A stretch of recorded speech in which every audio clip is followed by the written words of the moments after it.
Hello and welcome to mini lesson number 2 on evaluation and management. We're going to be talking about established patient codes for office and other outpatient visits. So let me share my screen. It's going to take just a minute because I need to get my presentation up. Here we go.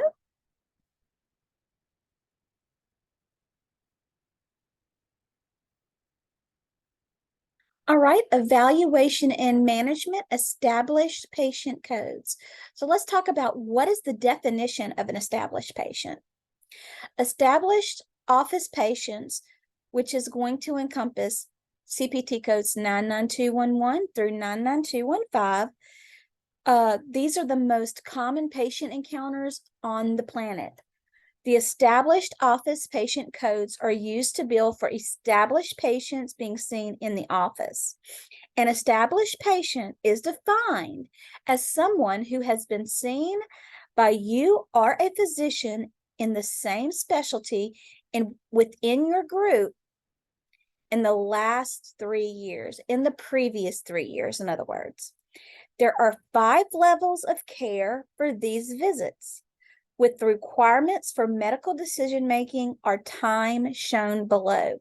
Now, as in the previous video, I want you to highlight the times in your CPT that each of these CPT codes use. So let's take a look at the little chart that I have here. So let's see, 99211 does not have a time and there's no medical decision making. And I'm just going to give you a little breakdown of a fee schedule. So a 99211 is $23.03. That's why doctors do not like to use that. So I'm going to give you a little more information on the 99211 here in just a moment. 99212 is straightforward to medical decision making. It's 10 minutes to 19 minutes, and it's $56.88.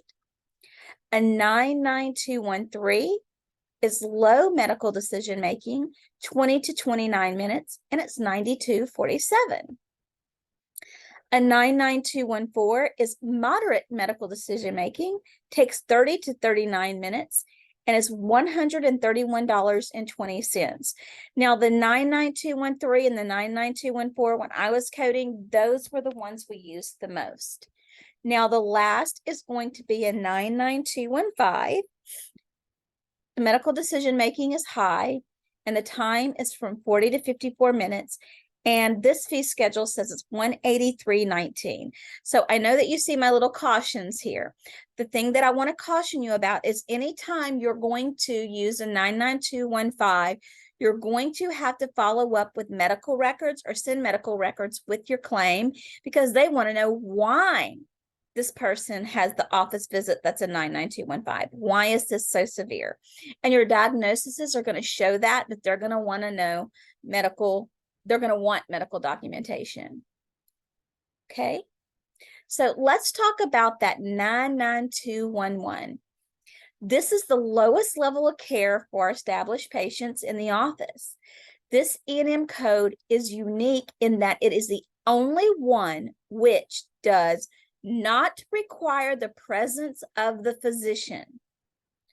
There are no specific documentation requirements, but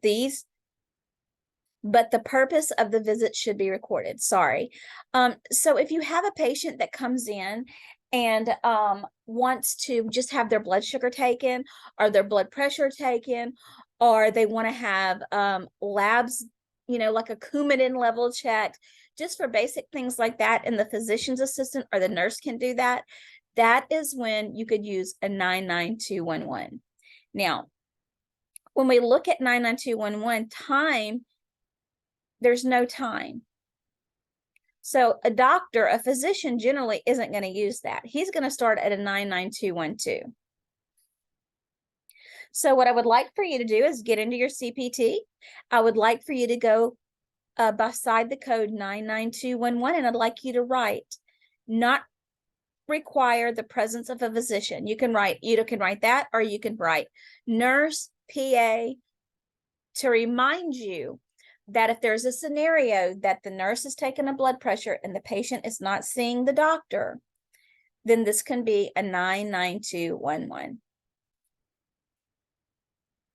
Yes, and that is all of our mini lesson. I'm a little tongue-tied this afternoon.